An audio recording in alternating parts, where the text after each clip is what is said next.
What do ceiling fans, loose bolts, and vintage diners have in common? That's right, they're all part of Death's twisted toolbox. After 14 long years in the grave, Final Destination is back, and it's sharper, bloodier, and somehow funnier than ever. Today, we're diving into Final Destination, Bloodlines, the 6th chapter in a franchise that reminds us one very important thing. This time, we follow Stephanie Reyes, played by Caitlin Santajuana, a high schooler tormented by nightmarish visions of her grandmother, Iris. And these aren't your average bad dreams. We're talking full-on, blood-drenched, premonition-level terror.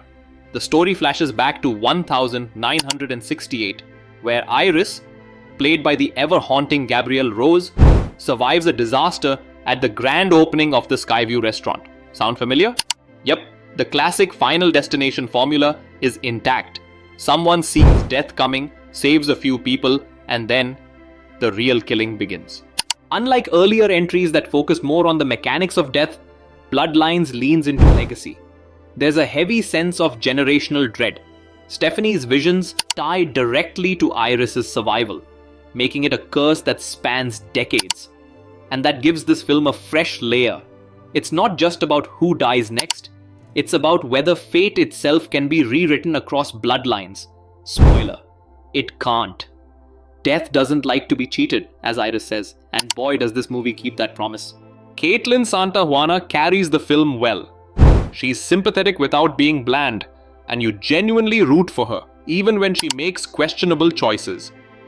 Gabrielle Rose is magnetic as Iris, bringing gravitas to the film's more ominous moments.